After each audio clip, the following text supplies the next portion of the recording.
우리는 욥의 이야기를 통해서 하나님이 인정하셨다, 하나님도 인정하셨다는 제목으로 설교를 듣습니다. 우리가 이 땅을 살아가는 동안 고난과 고통, 극심한 위기와 환난을 겪게 될 때, 참혹한 일을 겪게 될 때 우리가 감당할 수 있기 때문에 허락하신 시험이라는 사실을 믿으시기를 예수님의 이름으로 축원드립니다. 욥이 극심한 환난을 당한 이유는 그가 감당할 수 있었기 때문이었고, 그리고 그 감당함으로 인해서 하나님이 욥을 복주시기 위함이었습니다. 만약 우리가 감당하지 못하고 쓰러지고 넘어져서 시험에 들 것 같다, 그러면 하나님이 시험 당할 즈음에 또한 피할 길을 내게 주신다. 이것이 약속입니다. 고난을 통과하고 시험을 통과한 사람들, 그 사람들에게 축복이 기다리고 있다는 사실, 이것이 욥의 핵심 메시지입니다. 우리가 지난 몇 주간 들었던 설교 말씀을 잠깐 한번 기억해 볼까요? 나사로의 이야기를 통해서 다 끝났어, 그러나 끝이 아니다 라는 제목으로 설교를 들었습니다. 마르다는 오라비가 죽을 병이 들었을 때 예수님께 사람을 보냈습니다. 예수님은 마르다의 그 보낸 사람을 만나고 난 다음에 일부러 이틀이나 더 그곳에 있었고, 그리고 나사로에게 찾아가지 않았어요. 그 이유는 나사로가 죽기를 기다린 겁니다. 나사로가 죽었습니다. 죽었기 때문에 모든 것이 끝났다고 생각했습니다. 절망, 그리고 비통함, 슬픔, 그리고 애통이 전부 다였습니다. 그런데 예수님이 찾아오셔서 마르다, 마리아 자매에게 끝난 것 같냐? 아니야, 끝이 아니야, 이런 말씀을 하시면서 무덤으로 가셨습니다. 죽은 지 나흘이나 되어서 이미 시체가 썩어 부패한 냄새가 나는 그 나사로를 향해서 나사로야 나오너라 불렀습니다. 여러분, 우리는 절망이 너무 커서 이젠 끝이다, 이젠 소망이 없다 라고 생각할 때 주님은 끝이 아니다라고 말씀하십니다. 이 룻의 이야기를 통해서 주님은 한 발 더 나갔습니다. 우리는 다 끝났다 라고 생각했는데 하나님은 끝이 아니다 라고 말씀하시고 거기서 끝난 것이 아니에요. 하나님이 다시 시작하게 해 주셨습니다. 이것이 룻을 통해서 들은 은혜입니다. 하나님을 왕으로 모시고 살았던 엘리멜렉, 그는 하나님이 그를 통해서 인류 구원의 히스토리를 쓰시기로 결단하시고 작정하셨습니다. 하나님이 그렇게 하시기로 결정하셨어요. 근데 그는 흉년이 찾아오고 기근이 찾아오자 모압 땅으로 도망갔습니다. 하나님의 뜻과 계획을 차버렸습니다. 그리고 거기서 10년 사이 자기도 죽고 두 아들도 다 죽었습니다. 왜 죽었는지 이유는 잘 모릅니다. 성경은 침묵합니다. 그들이 죽자 그들의 꿈도 사라졌습니다. 그래서 하나님의 계획도 물거품된 것 같습니다. 엘리멜렉이 한 번 불순종의 대가치고는 너무 참혹했습니다. 그 이유가 왜 그런지 아세요? 엘리멜렉이 사명자였기 때문에 그렇습니다. 평범한 사람들이 불순종했을 때와 사명자가 불순종했을 때 상황이 달라요. 사명자가 불순종했을 때 결과가 참혹하다는 것을 알아야만 합니다. 이런 맥락에서 볼 때 우리 성도들은, 저와 여러분들은 거룩한 하나님의 형상으로 지음받은 하나님의 사명자들입니다. 그러니까 우리가 이 세상에 살면서 이상한 일을 경험하고 있잖아요. 지금 코로나 바이러스를 빌미로 유독 교회만 행정명령을 발동해서 예배를 모여서 못 드리게 방해합니다. 군중 심리를 이용해 교회를 공격합니다. 그것은요, 우리가 하나님 앞에 사명을 감당하지 못했기 때문에 그래요. 원인은 공권력을 행사하는 편향된 정부와 불안에 떠들고 있는 사람들을 사탄이 이용해서 교회를 공격하는 거예요. 그러니까 위기라고 생각되는 지금 오늘 우리의 현상은 데모로 해결할 수 없습니다. 우리가 하나님 앞에 철저하게 회개하고 하나님 앞에 돌아오고 하나님 앞에 거룩을 회복하면 더 이상 사탄은 교회를 공격할 수 없습니다. 엘리멜렉의 불순종과 함께 하나님의 비전도 끝난 것 같습니다. 그러나 하나님은 다 끝났다고 생각하는 그 자리에서 다시 시작했습니다. 전혀 생뚱맞은 사람 룻을 통해서, 이방 여인을 통해서 다시 시작했습니다.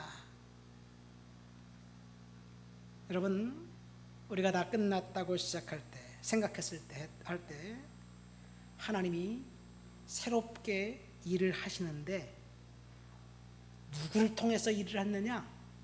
룻을 통해서 일했어요. 룻은 어떤 사람이냐? 하나님을 온전히 믿고 하나님 앞에 순종했던 사람이었습니다. 그러니까 새롭게 일을 시작하는 것은 견고한 믿음이에요. 우리의 믿음을 하나님 앞에 점검해 보아야 될 줄을 믿습니다. 지난주에는 아합 왕을 피해 도망다녔던 선지자 엘리야의 이야기를 통해서 어찌 이럴 수가 있을까라는 제목으로 설교를 들었습니다. 그 주간엔 정말 처참했습니다. 8.15 집회를 계기로 코로나 바이러스의 진원지가 교회로 지목되고 온통 매스컴이 교회를 때렸습니다. 급기야는 지난주 수요일부터 교회 예배를 금지시켰습니다. 지난주에 들은 설교를 생각해 보세요. 어찌 이럴 수가 있습니까? 첫 번째가 뭡니까? 3년 6개월 동안이나 비 한 방울 내리지 않았던 참혹한 저주가 그 땅에 찾아왔어요. 저주가 찾아왔는데 하나님은 침묵했습니다. 어찌 이럴 수가 있을까요? 첫 번째 질문입니다. 두 번째, 어찌 이럴 수 있습니까? 하나님, 이 질문은 하나님 앞에 오직 순종했던 선지자 딱 한 사람, 엘리야가 있었습니다.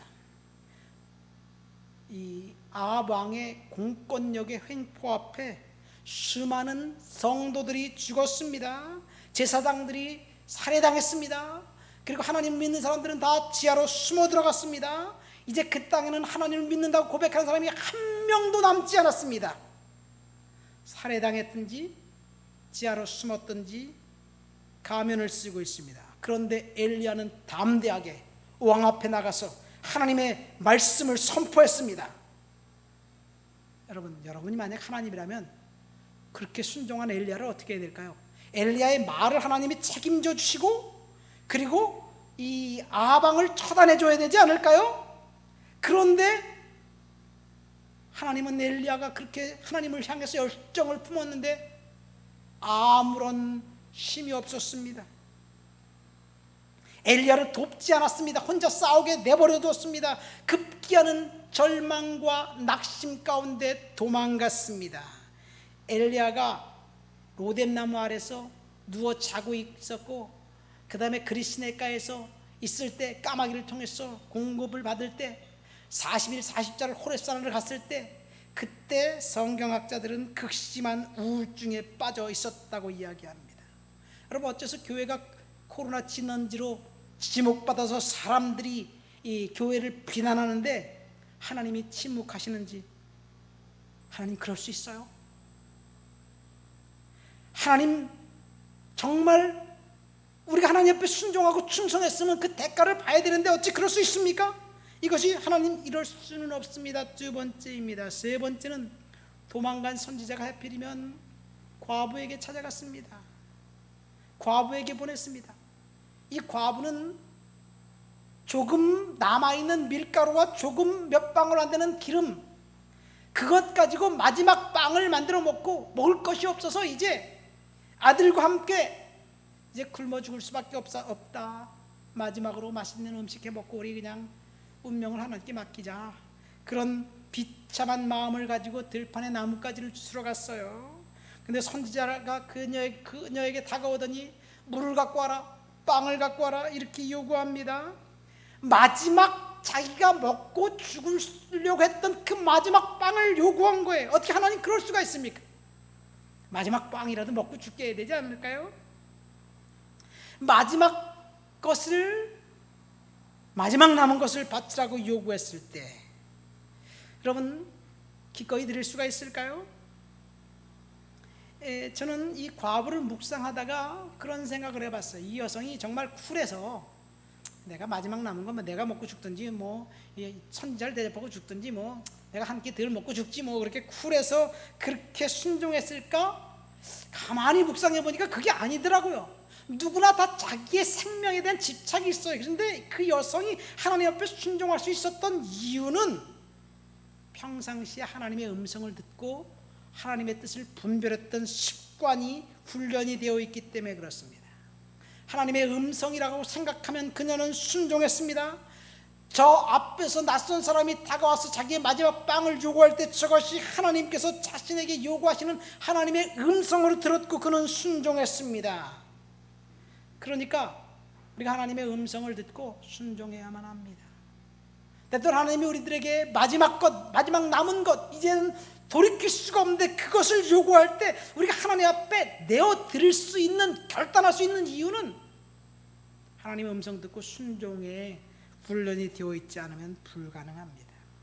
여러분, 이 여성이 순종하지 않았다면 엘리야는 다른 사람을 통해서 양식을 공급받았을 것이고 그 사람이 엘리야 하나님이 보호해 주기 위한 축복을 받았을 거예요. 이 여성은 내 것을 고집하지 않고 순종했습니다. 그래서 축복받았습니다. 오늘 우리는 욥을 통해서 왜 우리에게 하나님이 마지막 남은 것을 요구하셨는지 그 이유가 도대체 뭔지 다시 한번 생각해 볼 거예요. 과부에게 마지막 것을 요구한 이유는 그녀를 복주시기 위한 거예요. 저와 여러분들이 욥을 통해서 마지막 것을 요구하고 순종을 요구하시는 이유는 딱 한 가지, 하나님이 복주시기 위해서예요. 우리가 순종하지 않으면 하나님 주실 복은 다른 사람에게 갈 것이고 우리가 순종하면 하나님이 디자인한 축복을 우리가 받을 것입니다. 그러니까 축복의 문을 여는 열쇠는 순종입니다. 왜 하나님께서 참혹한 고난을 허락하셨습니까? 갑절의 축복을 주기 위함입니다. 사실 저는요, 욥이 갑절의 축복을 받았다는 사실에 대해서 관심 없어요. 욥이 축복받았다고 무슨 상관이 있습니까? 내가 하나님 앞에 갑절의 축복받는 것, 우리 교회 성도들이 하나님 앞에 갑절의 축복받는 것, 저는 이것에 관심이 있지 욥이 축복받았고 요셉이 축복받았고 다윗이 잘됐고 관심 없습니다. 여러분, 중요한 것은 욥이 받은 갑절의 축복을 우리가 받아야 될 줄 믿습니다. 우리 성경 본문으로 들어가 볼까요? 본문에 보면 먼저 생소한 용어들을 좀 정리해야 될 필요성이 있습니다. 1절에 보니까 하나님의 아들들이 나옵니다. 영어 성경에 보면 Sons of God이라고 되어 있습니다. 하나님의 아들들이죠. 근데 원어로 보면 벤 하 엘로힘이라고 되어 있습니다. 엘로힘은 창조주입니다. 그런데 다른 영어 성경에 보면 Angels of God이라고 되어 있습니다. 그러니까 하나님의 아들들은 여기서는 천사들입니다. 하나님의 아들들이라는 단어가 딱 성경에 3번 나옵니다. 욥기에 2번, 창세기 6장에 1번 나옵니다. 창세기 6장에 뭐라고 나와 있나요? 하나님의 아들들이 사람의 딸들의 아름다움을 보고 그들을 아내로 삼았다는 내용이 나옵니다. 그래서 그들의 하나님의 아들들과 사람의 딸들 사이에 난 자녀들의 네피림이라고 해요. 이 해석은 구절을 해석하기가 난해합니다. 여기서 나온 하나님의 아들들 역시 천사들입니다. 두 번째는 사탄이 나옵니다. 사탄. 이 천상의 또 다른 영적인 그룹인 사탄이 하나님을 방문합니다. 욥기서를 통해서 우리는 천사들과 사탄의 정체를 알 수 있어요. 구약 성경에 보면 사탄의 존재가 그렇게 드러나 있지 않습니다. 그런데 욥기서에 분명하게 사탄의 존재가 드러나 있어요. 왜 사탄의 존재가 욥기서에서 드러났느냐? 거기에 하나님의 영광이 있었기 때문에 그렇습니다. 사탄은 감춰져 있는 존재입니다. 배후에서 은밀하게 인간을 유혹해서 미혹하고 죄짓게 하고 멸망당하게 하고 파멸에 이끄는 존재가 사탄입니다. 그런데 전면에 나오지 않아요. 근데 사탄이 전면에 등장할 때가 있어요. 그때는 언제냐? 하나님이 계시면 사탄의 존재는 밝혀질 수밖에 없습니다. 그러니까 하나님의 영광이 거기 있으니까 사탄이 하나님 앞에 왔을 때 사탄의 존재가 드러난 거예요. 여러분, 예수님이 이 땅에 오셨을 때 첫 사역부터 사탄의 사탄을 괴계시키는 역할을 했습니다. 예수님이 계시니까 사탄의 정체가 드러난 거예요. 그러니까 구약 성경에는 예수님이 활동하지 않으니까 사탄의 정체가 감춰져서 지금 인간을 공격하는 거예요. 우리가 성령의 권능으로 이 땅을 살면 사탄의 권세는 결코 우리를 공격할 수 없습니다. 그렇지만 사탄이 우리를 공격할 때, 우리가 하나님의 권능을 잃어버렸을 때, 그랬기 때문에 공격당합니다. 어쨌든 예수님은 사탄의 정체를 폭로하셨습니다.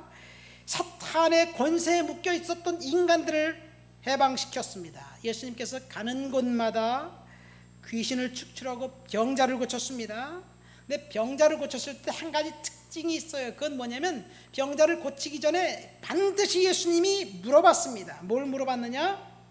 믿음을 물어봤습니다. 기적을 행하셨을 때 하시고 난 다음에 내 믿음이 너를 구원하였으니 평안히 가라, 내 믿음대로 될지어다, 이렇게 말씀하셨습니다. 그런데 사탄을 축출할 때는 예수님이 믿음을 물어보지 않습니다. 일방적으로 사탄을 축출한 거예요. 묻지도 따지지도 않고 사탄을 축출했습니다. 거라사인의 광인, 그 광인이 예수님 군대 귀신을 쫓아달라고 요구했나요? 안 해요. 예수님이 직접 가서 쫓았어요. 귀신 들려 이제 그 경련을 일으켰던, 간질병 걸렸던 그 아들을 데리고 왔던 그 아버지, 예수님이 그 자리에 없었어요. 근데 예수님이 오시자 그 사탄이 경련을 일으키면서 떠나갔습니다. 왜냐하면 예수님이 축출했기 때문에. 구약에서 사탄의 정체가 잘 드러나지 않는데 그 이유는 사탄이 이미 이 세상의 주인이기 때문에 그래요. 아담의 범죄 이후 이 세상은 사탄이 공중권세 잡은 자로 지배하고 있습니다. 이 세상의 왕은 하나님이 아니라 사탄이에요. 사탄은 공중권세 잡은 자로 권력을 잡은 사람들입니다. 자, 가만히 생각해 보세요. 이 세상의 주인은 사탄이에요. 근데 실제로 주인은 권력을 잡은 자죠. 권력을 잡은 사람들이 왜 하나같이 파렴치한가? 우리나라뿐만 아니라 전 세계적으로 모두 다 그래요. 사탄에 속해 있기 때문에 그렇습니다. 공중권세 잡은 권력은 사탄의 속성이기 때문에 그래요. 가만히 생각해 보세요. 왜 이 땅이 이토록 험난하고 참혹할까? 파렴치한 사람들이 그렇게 파렴치하게 자신의 이익을 위해서 거짓과 선동을 해도 사람들은 속을 수 있을까? 믿어줄까? 사탄이 지배하고 있기 때문에 그래요. 이명박 정부 초기 뇌송송 구멍송송 하면서 광우병 사태 기억하십니까? 임신부들이 유모차를 끌고 나가서 촛불 집회를 했습니다. 초중고등학교 학생들이 나가서 시위하고 데모했습니다. 나 죽기 싫어요 데모했습니다. 광화문으로 돌아가서 정말 정부를 향해서 촛불을 들었습니다. 그런데 20년 가까이 지나고 난 다음에, 20년도 아니죠, 5년이 불과 지나고 난 다음에 그들의 선동이 거짓이라는 것을 판명났어요. 전부 다 거짓이었습니다. 전부 다 국민을 속였습니다. 전 국민을 대상으로 사기를 쳤습니다. 그런데 거짓 선동을 했던 그 사람들이 지금 기득권층이 되어서 또 속이고 있습니다. 어떻게 이런 일이 반복해서 일어날 수 있을까요? 이 세상 주인이 사탄이기 때문에 그렇습니다. 요즘은 어떻습니까? 코로나 바이러스로 공포감을 조성해서 교회는 예배를 드리지 못하게 했댔습니다. 그런데 코로나 바이러스는 이상하게 교회만 공격해요. 성도들만 확진자가 생깁니다. 어제 보니까 서울시장 49제에 수많은 사람들이 모였고요. 서울시에서 9월 18일부터 30일까지 12일간 이 퀴어 축제라는 동성애 축제를 하는데 작년까지는 딱 열흘 동안 했습니다. 올해는 이틀 더 줬어요. 반대하는 사람들이 청와대에 진정하고 그리고 소원을 해도 상관이 없습니다.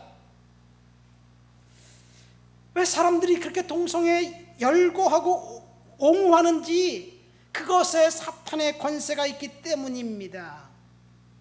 지난 5월달 동성애 클럽, 이태원발 동성애 클럽에서 코로나가 확진되었어요. 언론과 매스컴에서 한 이틀 정도 보도하다가 싹 자취를 감췄습니다. 그리고 8.15 집회를 빌미로 코로나가 확산될 때 그날 확진된 것이 8.15 집회 때문이라고 교회를 허물려고 공작하고 있습니다. 제가 알고 있는 목사님이 코로나가 걸려서 병원에 입원해 있어요. 입원했다가 열흘 만에 나왔습니다. 병원에 입원했을 때도 그렇고 지금 나와서도 그렇고 아프지가 않대요. 아프지가 않대요. 한번 생각해보세요. 우리가 유행하는 독감만 걸려도 2, 3주 동안 끙끙 앓으면서 힘들어하지 않습니까? 그렇다면 코로나는 사람에 따라서 이 독감보다 경미할 수도 있습니다. 그런데 대한민국 정부는 코로나를 동원해서 공권력을 동원해서 공포감을 조성하고 교회를 공격합니다.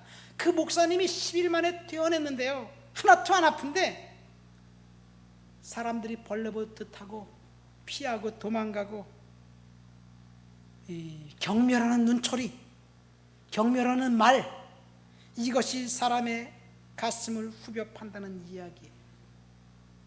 제가 이 설교를 준비하면서 지난 금요일 제 고등학교 동창들 톡 한 300명이 있어요. 300명 톡방에 어떤 친구가 이거 가짜 뉴스냐? 그리고 올린 유튜브가 있어요. 봤더니요, 에이즈 환자들을 한국에서 가장 많이 다뤘던 의사 선생님, 무슨 세브란스 무슨 이 요양병원 원장님이 대담한 내용이 나왔어요. 8.15 집회를 계기로 확산된 바이러스의 그 족보는 GH형 바이러스래요.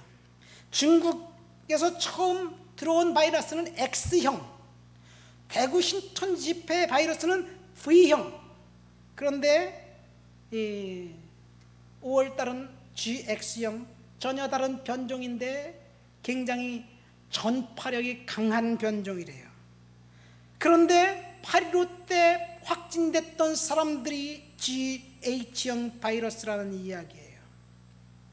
이때 정부에서 동성애자 인권을 빌미로 위야무야 덮어버렸습니다. 석 달이 지나고 난 다음에 무증상 감염자들에 의해서 이제 그 아주 깜깜이로 급속하게 진행되다가 8.15를 계기로 확산되어 터뜨린 거예요.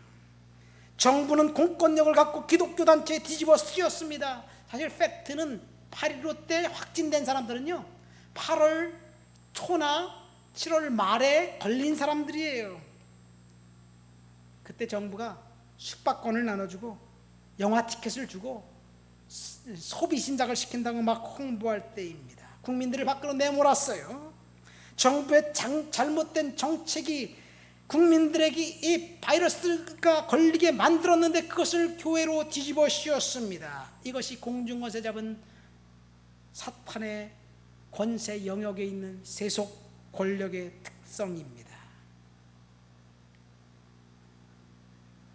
8.15 때 어떤 목사님이 확진되고 성도들이 확진되자 질병관리본부를 비롯해서 성북구청장 심지어 대통령까지 사랑제일교회 누구누구 목사 누구누구 엄마 무슨 사람 하면서 이름을 거명하면서 공권력을 동원해 구상권을 청구하겠다고 합니다. 매스컴을 통해서 으름장을 놓습니다. 국민들을 향해서 교회를 혐오하게 조장하고 있습니다. 왜 유독 사랑제일교회 성도들이 확진자가 많은지 그 의사가 이야기하는데요. 그 교회가 위치한 성북구 장이동이 그 재개발을 하면서 재개발 반대하는 사람들이 그 교회 건물이 크니까 거기서 지금 숙식하고 있대요. 그러니까 이 사람 저 사람 와서 숙식하니까 당연히 바이러스가 확진되죠. 그래서 그 박사님은 이렇게 이야기합니다. 바이러스 차단을 위해서 재개발 추진을 좀 제발 좀 멈춰달라고. 여러분, 이 유튜브 역시 우파에서 만든 가짜 뉴스일 개연성도 있습니다. 가짜일 수도 있습니다. 그러나 코로나 바이러스 족보는 분명히 존재합니다.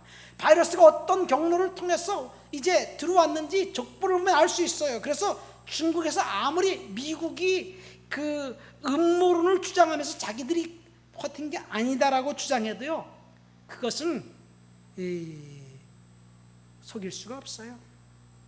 정부에서 발표했던 것처럼 8월 15일 N차 감염 원인이 사랑제일교회라면 아마 지금쯤이나 9월 초쯤에 새로 변형된 바이러스가 무슨 형인지 그것을 밝혀내고 그것이 사랑제일교회에서 출발했다면 그 교회 구상권을 청구한다든지 뭐 그 교회를 제재를 가한다면 이해가 됩니다. 그러나 안타깝지만 우리의 상황은 그렇지가 않습니다. 그러니까 이럴 수는 없어요. 목사인 내가 할 수 있는 것은 기도하는 것뿐입니다. 하나님 앞에 기도하고 하나님 앞에 정말 이 땅을 긍휼히 여겨달라고 기도하는 것밖에 없습니다. 정부가 하는 일은 국민의 생존권을 지켜줘야 하는데 국민이 일부인 교회 성도라고 교회를 공격하게 하는 것, 어찌 이럴 수가 있습니까? 정부가 하는 것이 아니라 사탄이 공권력을 이용해서 공격하는 거예요. 본문을 보십시오. 사탄은 지금 욥을 집요하게 공격하고 있습니다. 천상의 하나님의 보좌를 한번 생각해 보십시오. 하나님 앞에 나와서 사탄이 욥을 공격하라고 이제 그 하나님 앞에 이야기합니다. 하나님은 욥을 의로운 자라고 인정하셨고, 사탄은 욥이 하나님이 복 주셨기 때문에 그에게서 축복을 빼앗아가면 하나님을 저주할 것이라고 이야기합니다. 그래서 사탄이 하나님께 요구해 욥의 재산을 먼저 빼앗아갔습니다. 자녀들을 다 죽였습니다. 그래서 욥은 축복도 빼앗겼고 자손도 빼앗겼고 그리고 자녀들도 죽임당했는데 하나님이 그의 생명을 건드리지 말라 그렇게 말씀하시면서 욥에게 허락합니다. 1장에 보면 도적들이 나타나서 모든 소유를 다 훔쳐갔습니다. 하늘에서 불이 내려와서 양과 종들을 태워버리고 죽였습니다. 갈대아 사람들이 셋대로 나와서 낙타와 짐승들을 빼앗아갔고, 거친 바람이 불어와 태풍이 불어와 집이 무너지고 빌딩이 무너져서 7남 3녀가 다 죽었습니다. 하루아침에 욥이 갖고 있었던 재산과 자녀들이 죽임을 당했어요. 빈털터리가 됐습니다. 그래도 욥은 하나님을 원망하지 않았습니다. 욥기 1장 22절 보세요. 욥은 하나님을 원망하지 않았다. 재산을 빼앗겨도 자녀들이 죽임을 당해도 하나님을 원망하지 않았습니다. 그런데 2장에 가서 우리가 오늘 읽은 본문 2장에 가서 다시 집요하게 사탄은 욥을 청구합니다. 그의 살과 뼈를 치소서, 그러면 반드시 주를 욕할 것입니다. 그러니까 하나님이 그래 한번 해봐라. 그러나 그의 생명은 건들지 말아라. 그래서 사탄이 욥을 쳤습니다. 온몸의 발끝에서 정수리까지 끔찍한 종기가 났습니다. 이제 완전히 폐인이 되었습니다. 여기 한 가지 더 비참한 것은 욥의 아내가 하나님을 욕하고 죽으라고 말하고 저주하고 도망가 버렸습니다. 여러분, 우리가 여기서 욥이 인간을 공격하는 패턴을 알 수 있습니다. 첫 번째, 재산을 칩니다. 두 번째, 자녀들을 칩니다. 그리고 세 번째, 몸을 칩니다. 여러분, 우리가 여기서 주목해 볼 것은 욥이 당한 고난의 이유입니다. 사탄이 욥을 공격했습니다. 그런데 2장 보면, 우리가 읽은 본문에 보면 사탄은 욥을 2차례 걸쳐 공격하고 그리고 도망가 버렸어요. 욥은 경건한 믿음의 사람입니다. 그리고 그 믿음으로 계속 지키고 있습니다. 사탄은 결코 세상 사람들을 공격하지 않습니다. 사탄은 이미 자신들의 밥, 세상 사람들을 공격할 필요성이 없어요. 그래서 구약 성경에 사탄이 활동하지 않습니다. 구약 시대에는. 왜요? 이미 자기의 자녀들이기 때문에, 밥이기 때문에. 사람들에게 달콤한 죄에 빠져 죄에서 허덕이다가 결국 파멸로 가게 하는 것. 왜 사탄이 지금 동성애를 그렇게 조장하면서 그럽니까? 다 멸망의 길로 인도하고 이 세상을 파멸하게 만들기 위해서 그러는 거예요. 그러니까 사탄은 세상 사람들을 공격하지 않습니다. 사탄은 성도들을 공격합니다. 그것도 믿음이 견고한 성도들을 공격합니다. 만약 저와 여러분들 중에 사탄의 공격을 받고 있는 사람들이 있다면 하나님이 우리의 믿음을 인정해 주셨다는 증거라고 믿으시기를 예수님의 이름으로 축원드립니다. 자, 사탄의 공격이 있는 그 자리에 하나님도 계셨습니다. 사탄이 공격이 있는 그 자리에 축복도 함께 있었다는 것이 오늘 본문의 핵심입니다. 사탄은 욥을 공격했고 그러나 그 자리에 하나님이 주실 축복도 동시에 존재해 있었습니다.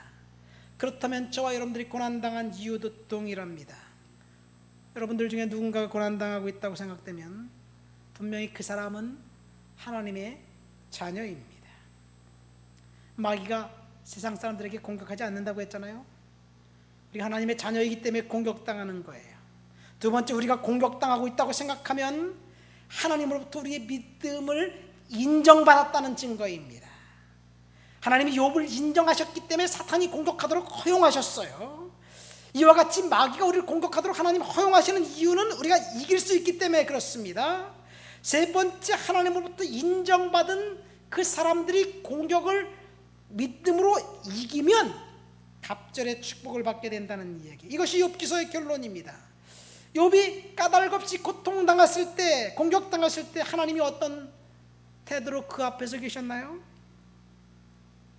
이 욥은 공격을 당할 때 10절에 보니까 이 모든 일에 욥이 입술로 범죄하지 않았다라고 이야기합니다. 믿음을 지켰어요. 욥은 고난이 극심한 순간에도 하나님을 떠나지 않았습니다. 하나님을 신뢰하는 믿음을 저버리지 않았습니다. 그의 주위에서 그의 믿음을 헐어버리려고 수많은 사람들이 이제 협동해서 공격합니다. 욥의 아내도 공격했고 위로한답시고 온 3명의 친구들도 욥을 공격했습니다. 그런데 욥은 그런 비난을 들어도 그의 믿음은 결코 흔들리지 않았습니다. 하나님 믿는 믿음을 끝까지 지켰습니다. 여러분, 우리가 고난당할 때, 우리가 힘들어할 때 누군가가 우리들 옆에서 도와주면 얼마나 좋겠어요. 돕지 않고 비난하는 사람들이 훨씬 많다는 이야기예요. 우리가 고난당하고 힘들어할 때 하나님이 나타나서 얘 너 힘들지? 조금만 참아라, 인내해라, 이제 됐다, 내가 너에게 그 힘을 주겠다, 넌 내 편이다, 계속해서 위로해 주시고 말씀해 주신다면 얼마나 좋을까요? 이길 힘이 있겠죠? 그런데 욥이 공격당할 때 두 가지 사실이 있습니다. 첫 번째, 2장 7절 이후 욥을 공격하고 사탄은 사라졌습니다. 더 이상 욥에게 와서 공격하지 못합니다. 이미 도망가 버렸어요. 욥기 끝장까지 사탄은 나오지 않습니다. 두 번째, 욥이 공격당해서 힘들어하는 그 순간 사탄은 도망갔는데 동시에 하나님은 침묵하셨다는 얘기예요. 무슨 말이냐? 원수가 우리를 공격해서 우리가 힘들어하고 있는데 그때 하나님이 너 힘들지? 내가 너와 함께 하신다, 이런 말씀을 해주시면 얼마나 좋겠습니까? 중요한 것은 내가 고난당하는 그 순간 하나님이 침묵 모드에 들어가셔서 아무런 말씀도 없는 거예요. 아내가 그를 비난하고 저주하고 도망갈 때 내가 하나님이라면 야, 네가 틀렸고 얘가 맞아, 이렇게 말해주면 얼마나 좋겠어요. 하나님은 침묵하셨어요. 3명의 친구, 아니 어느 날 뜬금없이 한 명이 더 나타나서 4명의 친구가 차례로 욥을 비난합니다. 비난하는 소리를 들으면서 하나님이 니네들 틀렸어, 얘가 맞아, 이렇게 말해주면 얼마나 좋겠어요. 그런데 하나님은 결코 욥의 편을 들어주지 않았습니다. 이기는 것은 욥이 스스로 믿음으로 이겨야만 하는 거예요. 여러분, 저와 여러분들도 마찬가지입니다. 우리가 스스로 믿음으로 이겨야만 할 줄 믿습니다. 때가 되면 하나님이 오십니다. 하나님은 침묵하고 계시지만 결코 욥을 떠나지 않았습니다. 욥을 끝까지 지켜보았습니다. 욥이 흔들리지 않는 믿음을 끝까지 지켜봤습니다. 아마 어쩌면 겉으로 나오진 않았지만 하나님이 계속해서 욥에게 곁에 계셔서 믿음을 견고하게 할 수 있도록 계속해서 지지해 주셨을 수도 있습니다. 그러니까 저와 여러분들이 극심한 혼란 가운데, 환난 가운데 있을 때 하나님이 음성이 없고 침묵하신다 할지라도 하나님이 도망간 것이 아니라 나와 함께 하신다는 사실을 믿고 우리가 믿음으로 견뎌야 될 줄 믿습니다. 그리고 때가 되면 하나님께서 말씀하십니다. 긴 침묵의 모두를 깨고 욥기 38장 1절에 하나님이 폭풍우 가운데 나타나셔서 싹 다 정리해 주신 거예요. 욥이 맞고 니네들 틀렸다.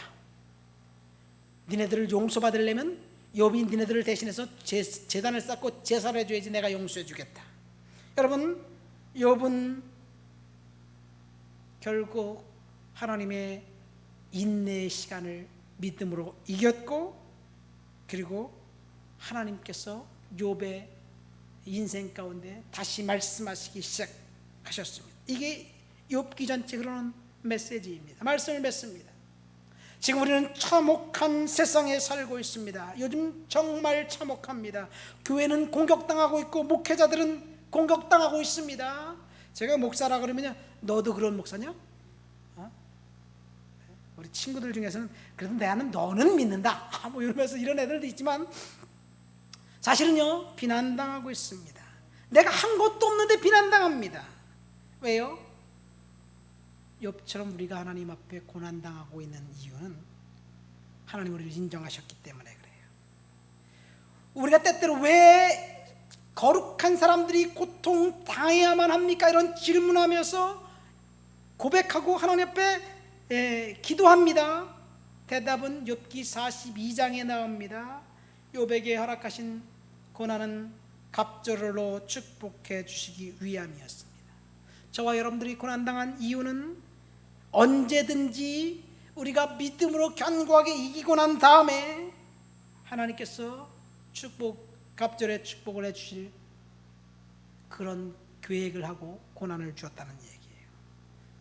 그러니까 이 세상은 지금 악인이 득세하는 세상이에요. 의인이 멸시당하고 고난당하는 것 사실입니다. 우리가 하나님 앞에 믿음으로 이겨야 될 줄 믿습니다. 우리가 순종으로 믿음으로 이기면 그 다음에 저와 여러분들에게 하나님께서 놀랍게 욥처럼 복을 주실 줄 믿습니다. 우리 다 같이 말씀을 생각하면서 통성으로 기도합니다.